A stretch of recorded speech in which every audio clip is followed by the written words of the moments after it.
Hello friends, स्वागत है आप सभी का सी विविकल आर्ट्स क्लासेस में। आज के इस वीडियो में गृह विज्ञान के पेपर के बारे में बात करेंगे कि पेपर में आंसर बनाकर कैसे लिखा जाए। अगर आप अभी तक कुछ भी नहीं पढ़े हैं, कुछ तैयारी नहीं हुई कोई खास, तो पेपर में क्या लिखेंगे कुछ समझ में नहीं आ रहा कि क्या लिखेंगे पेपर में, तो आज मैं आपको ज़बरदस्त तरीका बताने वाला हूं। अगर आप ये तरीका अपना लेते हो तो 100% गारंटी कि आप अच्छे नंबर से पास हो जाओगे। ठीक है, तो चलिए शुरुआत करते हैं। यूपी बोर्ड ने जो मॉडल पेपर जारी किया था 2024-25 का, उसी के आधार पे मैं आपको समझाने वाला हूं और ऐसे ही आपको समझ के आंसर को लिखना है। उससे पहले मैं आपको बता दूं, उसमें कुछ रूल हैं, कुछ नियम हैं, जैसे कि नंबर कैसे मिलता है पहले ये समझ लीजिए। तो देखिए, सबसे पहला पॉइंट ये कि first impression is the last impression, यानी पहला जो इंप्रेशन है वो आपके राइटिंग पर जाता है। अगर आप अच्छे लिखते हो, ठीक है, तो आपकी जो है राइटिंग से ही बहुत अच्छा नंबर मिलता है, पहला पॉइंट। दूसरा पॉइंट ये है कि राइटिंग अच्छी नहीं है तो आपको जो है कुछ ऐसी चीजें जैसे डायग्राम हो गया, ठीक है, डायग्राम का प्रयोग करना है, कुछ फिगर है उनको फिर प्रयोग करना है, कुछ फ्लो चार्ट है उनको प्रयोग करना है।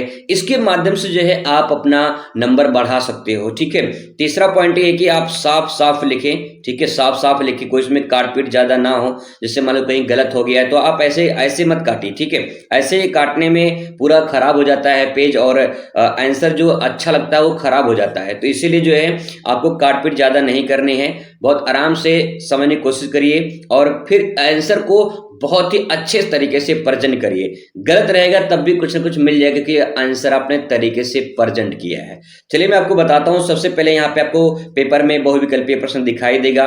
बहुविकल्पीय प्रश्न में उसमें 4 ऑप्शन दिए रहते हैं। अगर समझ में नहीं आएगा तो क्या करें, उसमें से कोई एक टिक मार सकते हैं, कहीं कि उसमें आपको कुछ ना कुछ सही हो जाएगा। ठीक है, इसमें आप देख पा रहे हैं 20 क्वेश्चन इसमें रहता है और 20 क्वेश्चन में से जो है अगर 10-15 सही हो जाएगा तब भी बहुत है। ठीक है, अब बात करते हैं मेन लिखने वाला। यहां से कहानी शुरुआत होती है कि लिखने वाले में कैसे क्या करें। ठीक है, चलिए देखते हैं। सबसे पहले आपको करना क्या है, इनको फॉलो तो करना ही है। अब यहाँ पे कॉपी जब मिलेगी तो कॉपी में सबसे पहले आपको पहले यहाँ पे लिख लेने हैं प्रश्नोत्तर नंबर। ठीक है, अच्छे से बढ़िया से जैसे आपकी राइटिंग हो बढ़िया से लिख के प्रश्नोत्तर नंबर जो भी होगा, इस मान ली 5 है तो 5 का यहाँ मैं काम है लिख दूंगा। फिर इसके बाद जो है इसको लगे हाथ अंडरलाइन कर देंगे। ठीक है, और फिर इसके बाद जो है दूसरा जो मेन काम है वो आपका यहाँ पे उसका हेडिंग डालेंगे। हेडिंग क्या है, अतिथि चक्र की अवस्थाएं पूछा है, तो यहाँ पे जो है आप लिखेंगे अतिथि, जो अतिथि होते हैं उनकी चक्र की अवस्थाएं पूछा है, तो अतिथि चक्र की अवस्थाएं ऐसे आप हेडिंग डाल लेंगे। ठीक है, इतना काम करने के बाद जो है फिर आगे की प्रक्रिया तब आपको करनी है। इतना कर लेंगे, अंडरलाइन कर देंगे, इतना में जो है कुछ ना कुछ जो है आपका जो स्मार्ट आंसर बन जाएगा। ठीक है, अब यहाँ पे आपको लिखना है आंसर। तो आंसर में अतिथि चक्र की अवस्थाएं कुछ समझ में नहीं आ रहा तो क्या करें, उसमें क्या लिखे, तो देखिए समझने की कोशिश करिए। यहाँ पे अतिथि चक्र की अवस्थाएं लिखा है। अतिथि समझ में आता है ना, अतिथि भाई, अतिथि जो हमारे रिश्तेदार आते हैं वो अतिथि होते हैं। ठीक है, और अतिथि का मतलब क्या होता है, बिना तिथि के जो लोग आते हैं, जैसे कोई अतिथि आते हैं तो तिथि का मतलब क्या होता है, डेट होता है, दिनांक होता है। तो वो अतिथि जो बिना तिथि के आते हैं, मतलब कोई अता पता नहीं होता कब टपक पड़े रिश्तेदार, है ना, वही चीज यहाँ पे है। तो अतिथि चक्र कब आते हैं, कैसे आते हैं, उनके बारे में समझना है। तो एक बार देखिए, जब वो आते हैं, ठीक है, फिर रहेंगे, रहने के बाद फिर जाएंगे, तो एक चक्र बनेगा, आएंगे, रहेंगे, खाएंगे, पिएंगे, जाएंगे। ठीक है, तो आने को आगमन कह सकते हैं आप लोग। ठीक है, आगमन होगा उनका, अतिथि का आगमन हो रहा है। फिर इसके बाद वो रहेंगे, रहेंगे फिर उनके लिए प्रबंधन करेंगे, आप खाने पीने की, रहने की व्यवस्था करेंगे। फिर इसके बाद जो फिर क्या करेंगे, प्रस्थान करेंगे। तो फिर इसके बाद प्रस्थान, भाई अब रिश्तेदार जा रहे हैं, प्रस्थान करेंगे। तो ये कुछ अवस्थाएं हैं जिसको आप डायग्राम के माध्यम से आसान शब्दों में बयां कर सकते हो। ठीक, बस इतना ही काम करना होता है। हो गया नंबर, एक नंबर मिले, काम खत्म, इतना काम करना होता है। ठीक है, ऐसे देखिए मिलावट से आप क्या समझती हैं भाई, चीजें बहुत आपकी घरेलू से संबंधित है। मिलावट का मतलब क्या, आप खुद समझिए मिलावट का मतलब क्या। मिलावट का मतलब यही है कि जैसे मान लीजिए कि जो है दूध है, दूध में दूध वाले ने पानी मिला दिया है तो क्या होगा, मिलावट हो गया। ठीक है, ऐसे बहुत सारे मिष्ठान होते हैं जो दुकान पे बिकते हैं, लोग बेचते हैं बना बना के, उसमें कई प्रकार के मिलावट होते हैं।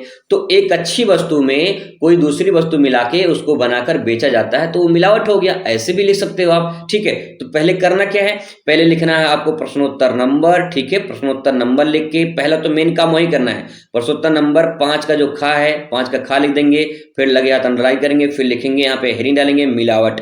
क्वेश्चन से ही पहले हेडिंग बना लेंगे, फिर उसके बाद जो है लिखना स्टार्ट करेंगे, ठीक है। अब यहाँ पे जब लिखना स्टार्ट करेंगे तो लिखेंगे मिलावट क्या होता है, लिखेंगे कि जैसे एक वस्तु होती है दूसरी वस्तु मिला दिया जाए उसको मिलावट कहा जाता है। जैसे उदाहरण में देंगे तो आपका आंसर स्मार्ट हो जाए। जैसे एक दूध वाला होता है, दूध में पानी मिलाता है, तो उस प्रकार से प्रक्रिया को हम मिलावट कहते हैं।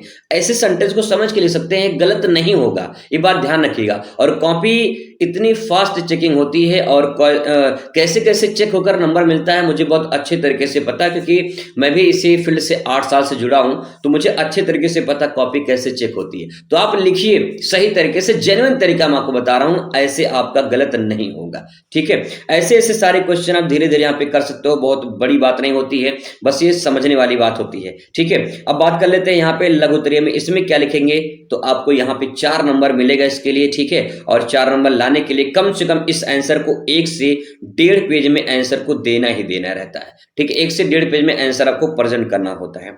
जैसे यहाँ पे लिखा है बाल श्रम को रोकने के उपाय के सुझाव दीजिए। अभी क्वेश्चन समझ में नहीं आ रहा है, क्या करेंगे इसमें, क्या लिखेंगे इसमें, तो पहला काम कुछ नहीं करना है। सबसे पहले जो शुरुआत है उसको करना है। शुरुआत ये है कि पहले आपको यहाँ पे प्रश्नोत्तर नंबर लिखनी है, बढ़िया से लिख लीजिए, ठीक है। राइटिंग अच्छी है तो बहुत बढ़िया है, आपकी नहीं अच्छी है तो थोड़ा दूर दूर लिखिए, स्पष्ट लिखिए, साफ सुथरा लिखिए, क्योंकि कॉपी ही आपकी पहचान होती है। बात ध्यान रखिएगा, जैसा आप कॉपी लिखोगे वैसा ही आपको नंबर मिलेगा, ये बात ध्यान रखिएगा। तो इसीलिए ऐसे प्रेजेंट करिए ताकि एग्जाम को लगे यार क्या कॉपी लिखा है बच्चे ने, ऐसा होना चाहिए, ठीक है। तो यहाँ पे हो जाएगा प्रश्नोत्तर नंबर, मान लीजिए 11 है तो 11 लिख के अंडरलाइन कर दीजिए। काले स्केच से जो होता है काला स्केच, उससे जो है आप हेडिंग डालिए, ठीक है, और प्रश्नोत्तर नंबर लिखिए ताकि मोटा मोटा अच्छे से स्पष्ट साफ सुथरा दिखाई दे। इसके बाद यहाँ पे लिखना है, हेडिंग डालना है कि बाल श्रम रोकने के उपाय। तो यहाँ पे लिख लीजिए बाल श्रम, ठीक है, बाल श्रम रोकने के, थोड़ा दूर दूर लिखिएगा, मैं यहाँ पे स्क्रीन पे लिख रहा हूँ तो थोड़ा ज़्यादा दूर नहीं हो रहा है। रोकने के उपाय ऐसे आप जो है लिख लीजिए, अंडरलाइन कर दीजिए। फिर इसके बाद अब यहाँ से point number 1, point number 2 heading बना लीजिए। दूसरा काम है फ्लो चार्ट भी बना सकते हैं, इस प्रकार से फ्लो चार्ट बना लीजिए, फिर प्रदर्शित करिए जैसा आपको उचित लगे, जैसा आपको लगे कि यहाँ ये आंसर परफेक्ट इस प्रकार से हो जाएगा, आप ऐसे प्रेजेंट करिए। फ्लो चार्ट से, डायग्राम से, कोटेशन से, इन सबसे नंबर मिलता है। ये छोटे छोटे ऐसे चीजें होती है ना जो आपको नंबर आकर्षित कर लेती हैं आपके, ठीक है। तो ध्यान रखना है, ये सब प्रेजेंट करना चाहिए कॉपी में, इससे कॉपी में निखार आता है। जैसे चेहरे पे हम लोग क्रीम लगाते हैं तो निखार आता है, ऐसे ही कॉपी में कुछ निखार आना चाहिए, कुछ ऐसा लगना चाहिए कॉपी में कि यहाँ क्या कॉपी लिखा है इसने, तो ऐसा होना चाहिए। तो आपको वैसे ही कॉपी को करना है। अब यहाँ पे नहीं समझ में आ रहा क्या करें, तो इसमें देखिए लिखा है बाल श्रम को रोकने के उपाय। अब यहाँ पे आपको बाल श्रम में आता है बाल श्रम, श्रम मतलब मजदूर, श्रम शर्माने वाला श्रम नहीं है, यहाँ श्रम मतलब मजदूर, मेहनत करना। अब यहाँ पे बाल यानी जो बच्चे होते हैं उनको काम करने के लिए जो है कहा जा रहा है। छोटे बच्चे जो 18 साल से कम होते हैं, 14 साल से 15 साल से कम होते हैं, वो भी काम करने जाते हैं। तो बाल श्रम कहीं न कहीं एक बहुत बड़ी समस्या है, इसको रोकने के लिए कुछ उपाय बताइए, सुझाव दीजिए। आपको उपाय बताना है और कुछ सुझाव देना है, तो क्या उपाय देंगे। देखिए पहला पॉइंट लिखेंगे कि छोटे बच्चों को काम करने के लिए जो है वहां पे रोका जाए, माता पिता परिवार के द्वारा रोका जाए, ऐसे ले सकते हैं, ठीक है। अगर समझ में नहीं आ रहा तो ऐसे बना के लिखिए, कोई दिक्कत नहीं हुआ, हेडिंग बना के लिखिए, ठीक है। दूसरा पॉइंट लिखेंगे कि जिस कंपनी में या जिस फैक्ट्री में जो है जिस उद्योग में बच्चे काम करने जाते हैं वहां पे जो है बच्चों के लिए मनाही हो या फिर बच्चों के लिए कानून हो कि बच्चे वहां काम नहीं कर सकते हैं, क्योंकि बहुत सारे ऐसे लोग होते हैं काम कराने वाले, उनको काम से मतलब होता है, बच्चे हैं बूढ़े हैं क्या हैं, उनको काम से मतलब होता है। तो ऐसे बच्चों को जो बाल श्रम है, जो भी छोटे बच्चे हैं कहीं कहीं इधर उधर काम करते रहते हैं, इधर उधर शहरों में भीख मांगते रहते हैं, तो ऐसे जो काम होता है उन बच्चों को रोकने के लिए अपना उपाय इसमें देना है, सुझाव दे कि बच्चे काम क्यों ना करें। बच्चों को अगर भाई उनके परिवार का अच्छा जीवन यापन होगा तो बच्चे काम करने क्यों जाएंगे, ये सुझाव हो जाएगा। दूसरी बात यह है कि बच्चों को अगर पढ़ाया जाए तो बच्चे हो सकता है कि काम करने ना जाएं। बहुत सारे से बच्चे हैं जो काम करने जाते हैं, पढ़ाई से कोई मतलब नहीं होता है। तो ये आपका ही सुझाव हो जाएगा, ठीक है। अगर ऐसे बना बना के लिखेंगे तो कम से कम 1 से 2 पेज में तो लिख ही ले जाएंगे आराम से। पहले शुरुआत करिए लिखना, जब लिखना शुरू कर देंगे तो कुछ मन में और आइडियाज आएंगे और विचार आएंगे, सोच सोच के कुछ लिखेंगे। जब लिखेंगे तो आपका कॉपी भरेगा, कॉपी भरेगा तो नंबर मिलेगा। देखिए सिंपल सी बात है, सादे पेज पर कोई एग्जामिनर नंबर नहीं देता है। जब आप उसमें कुछ लिखोगे तो उसमें जो है आपको नंबर मिलेगा, ये बात ध्यान रखिएगा। कुछ ना लिखने से अच्छा है कुछ लिख कर आइए, और कुछ ना मिलने से अच्छा है बहुत कुछ मिल जाएगा, ये बात ध्यान रखिएगा। तो इसीलिए कॉपी में कुछ लिख कर आना है, छोड़कर नहीं आना है, ठीक है। ऐसे देखिए क्वेश्चन है, नैदानिक पोषण की शिक्षा के उद्देश्य बताइए। नैदानिक पोषण की शिक्षा का उद्देश्य बताना है, तो आइए इसके बारे में थोड़ा समझते हैं कैसे इसको लिखेंगे। तो वही काम पहले करना है जो मैंने आपको बताया, प्रश्न उत्तर नंबर लिखिए, हेडिंग बना के लिखिए, हेडिंग डालिए इसमें कि नैदानिक शिक्षा की पोषण की शिक्षा के उद्देश्य, इतना तो आपका हेडिंग बन जाएगा, ठीक है। हेडिंग बन जाएगा, क्वेश्चन से ही हेडिंग बना के आंसर को प्रेजेंट करना है। अब लिखेंगे इसमें नैदानिक पोषण। नैदानिक समझ में नहीं आ रहा है कोई बात नहीं, पोषण समझ में आता है ना। पोषण जो हम उपयोग करते हैं, जो हम भोजन करते हैं, हमें पौष्टिक आहार मिलता है, वो पोषण हो गया आपका, है ना। अपनी भाषा में समझ लीजिए ऐसे पोषण क्या होता है। अब इसके बारे में शिक्षा समझ में आता है, शिक्षा जो आप ग्रहण करते हैं, शिक्षा शिक्षा किस लिए ग्रहण करते हैं, कोई जॉब पाने के लिए, अपनी जिंदगी को सुधार करने के लिए, समाज में अपने आप को स्थापित अच्छे से करने के लिए, इसलिए इंसान शिक्षा ग्रहण करता है ना। तो अब यहाँ पे है कि शिक्षा की बात हो रही है, पोषण की बात हो रही है, यानी जो भी हम, जैसे आप खाना खाते हो, आप भोजन करते हो, तो आपको ये बताया जाता है कि पौष्टिक आहार लेना चाहिए। लेकिन जब पौष्टिक आहार नहीं लेंगे, जाके मार्केट में चाट, चाउमीन, फुल्की, बर्गर आप ये खा लोगे, तो कहीं न कहीं वो पौष्टिक आहार आपको उतना नहीं मिल पाएगा, वो नुकसान कर देगा, फिर बाद में दिक्कत हो जाती है। तो यहाँ पे लिखा है नैदानिक पोषण का मतलब ये है कि जो आप प्रतिदिन पोषण करते हैं, जो भोजन ग्रहण करते हैं, उसकी शिक्षा के बारे में बतानी है। अब समझ गए हैं, लिखना शुरू करिए, थोड़ा थोड़ा लिखना शुरू करेंगे तो कुछ ना कुछ आपके मन में विचार आएगा और आप उससे अच्छे से प्रेजेंट कर पाओगे, ठीक है। ऐसे धीरे धीरे आप इस क्वेश्चन को भी ऐसे पूरा आप लिख सकते हो, ठीक है। अब यहाँ पे लॉन्ग क्वेश्चन देख लेते हैं कैसे आप इसको प्रेजेंट करोगे। 6 नंबर यहाँ से मिलेगा। लॉन्ग क्वेश्चन लिखने के लिए कम से कम आपको 2 से 3 पेज में आंसर तो देना ही देना है, तब जाके पूरा 6 नंबर आपका मिल पाएगा यहाँ पे, ठीक है। अब जैसे क्वेश्चन लिखा है यहाँ पे, जनसंपर्क गतिविधियों के प्रमुख क्षेत्र का विस्तार वर्णन कीजिए। अथवा अगर आपको नहीं आ रहा तो आप ये लिखिए कि सूचना संचार प्रौद्योगिकी के विकास में भावी वाहिका है, विस्तार से समझाइए। अब आपकी समझ में नहीं आ रहा है तो क्या करेंगे, छोड़ देंगे? नहीं, छोड़ना नहीं है, लिखना है कुछ ना कुछ बना के। पहला वही काम, प्रश्नोत्तर नंबर, हेडिंग में लिखना है। हेडिंग में लिखेंगे जनसंपर्क, पहले पॉइंट लिखेंगे जनसंपर्क होता क्या है पहले ये बताइए, ठीक है। जन लिखा हुआ, जन जन समझ में आता है, जन मतलब लोग, ठीक है। अब फिर आगे लिखा है संपर्क, संपर्क लिखा है ना। संपर्क का मतलब क्या होगा? संपर्क का मतलब लोगों से संपर्क करना, लोगों से मिलना। तो जनसंपर्क मतलब क्या?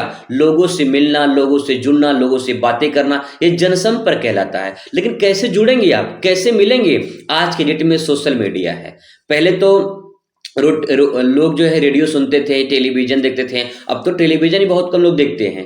लेकिन यहाँ पे सोशल मीडिया का जमाना, तो रेस में लोग सोशल मीडिया पे बिजी रहते हैं। तो अगर कोई भी घटना कहीं घटते तो आपको सूचना कैसे मिलती है? सोशल मीडिया के द्वारा। यानी देखा जाए जनसंपर्क क्या है तो सोशल मीडिया यानी मोबाइल फोन हो जाएगा, रेडियो, टेलीविजन, इन सबके माध्यम से लोगों तक तो पहुंचाया जाता है अपनी बातों को, उसी ही जनसंपर्क कहा जाता है। इतना समझ गए हो आप, ठीक है। अब इसके प्रमुख क्षेत्र कौन कौन से हैं? इसके प्रमुख क्षेत्र हो जाएंगे, जैसे कि अगर कोई सूचना मिलती है तो आपको मोबाइल के द्वारा मिल जाती है कि हाँ ये घटना घट गई है, ये बात हो गई है, या कोई खुशखबरी है, तो आपको कुछ सूचना जो है वो मिल जाती है।